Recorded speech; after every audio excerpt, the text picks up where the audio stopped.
Assalamualaikum warahmatullahi wabarakatuh. Perkenalkan, nama saya Harahap Asri Amelia dengan NPM 20150038 dengan prodi Vokasional Informatika 3. Di sini saya akan menjelaskan sedikit tentang tol-tol pada aplikasi Delphi 7.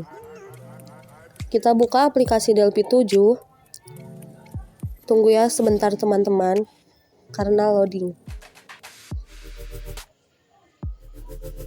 Nah, ini dia adalah tampilan prompt-nya pada aplikasi Delphi 7.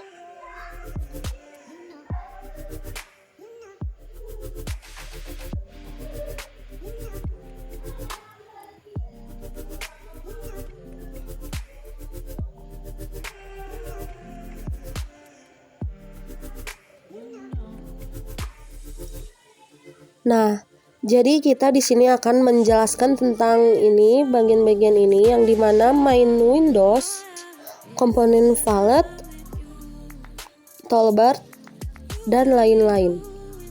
Nah, yang pertama adalah main Windows. Main Windows merupakan bagian dari IDE Delphi yang mempunyai fungsi yang sama, menggunakan seluruh fungsi utama berdasarkan program aplikasi Windows lainnya. Nah, jadi main Windows itu terbagi menjadi 3 ya teman-teman, dimana ada komponen, database, dan tool. Nah, yang pertama adalah main menu. Main menu adalah seluruh perintah yang diperlukan selama perancangan pelaksanaan bisa ditemukan pada bagian menu utama ini yang terletak pada permukaan main Windows Delphi. Nah, yang dimana terdiri dari file, edit, serve, view, perfect, run, komponen, dan help, dan lain-lain.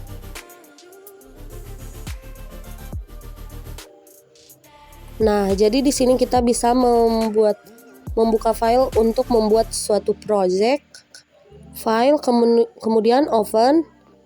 Nah, setelah kita membuka open, di sini akan muncul project-project yang pernah kita buat.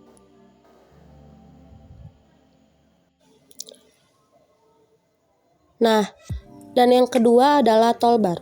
Toolbar adalah sekumpulan tombol yang seringkali digunakan buat mengakses beberapa perintah pada menu. Dan toolbar adalah pada bagian 2, Standard Edition HN32. Nah, jadi kegunaan standar adalah untuk membuat ikon-ikon, membuat sebuah interface. Nah, yang ketiga adalah komponen palet, yang dimana komponen palet itu terdiri dari atas toolbar. Ketiga adalah komponen valet. Komponen valet adalah sekumpulan ikon yang digunakan buat mendesain aplikasi dan membangun sebuah aplikasi untuk user interface. Nah, tunggu sebentar ya teman-teman.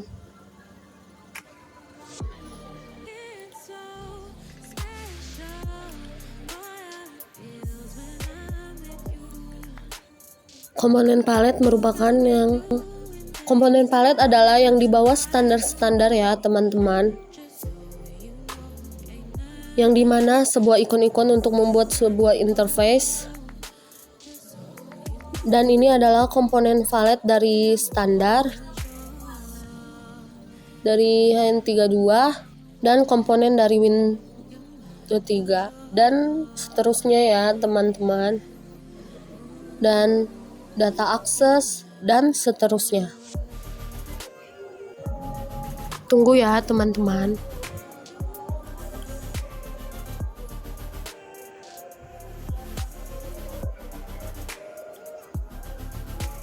Nah, jadi yang pertama kita akan membahas, yang pertama adalah object tree view. Nah, ini yang dinamakan object tree view. Nah, yang dimana ini adalah untuk membuat sebuah icon-icon object tree view, yang dimana kita contohnya seperti menambahkan label, dan akan terlihat di object tree view bahwa kita sudah menambahkan label. Dan kemudian object inspector. Ini dia ya teman-teman, object inspector, yang dimana kita dapat mengubah semuanya.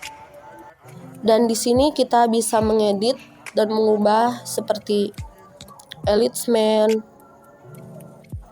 dan dengan warnanya, hurufnya. Nah, jadi contohnya kita seperti mengganti label. Kita akan mengganti label ini menjadi sebuah program pengukuran body size index.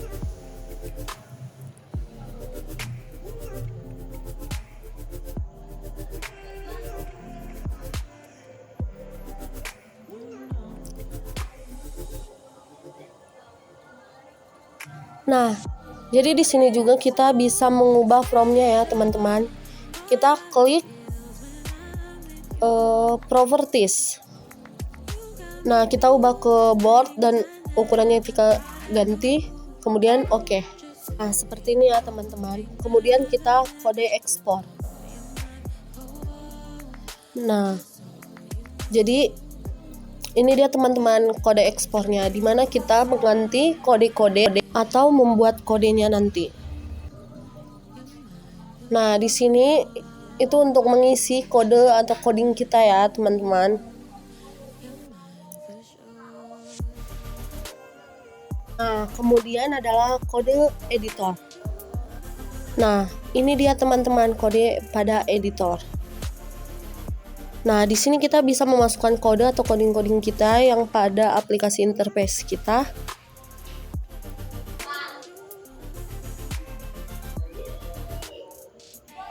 Nah, yang terakhir adalah prompt designer. Nah, jadi ini dia yang dinamakan prompt designer ya, teman-teman. Nah, yang dimana kita akan membuat pada from ini. Nah, jadi kita di sini bisa mengganti warnanya ya, teman-teman. Nah, jadi warnanya bisa sesuai yang kita inginkan ya, teman-teman. Kita buat warna contohnya seperti merah ataupun abu-abu sesuai dengan keinginan kita ya. Nah, kemudian pada komponen palette seperti yang sudah saya katakan tadi, seperti label atau bottom. Contohnya seperti radio bottom. Ini radio. Nah, jadi radio bottom memberikan sekumpulan pilihan yang hanya ada satu pilihan yang bisa dipilih. Nah, contohnya seperti kita membuat di radio group, kemudian kita bisa menempelkan beberapa radio bottom pada radio boot. Nah, di sini kita bisa memilih salah satunya, radio bottom 1 atau radio bottom 2. Baiklah teman-teman, sekian hasil presentasi saya. Bila ada yang salah, saya mohon maaf. Saya akhiri dengan Assalamualaikum warahmatullahi wabarakatuh. Terima kasih.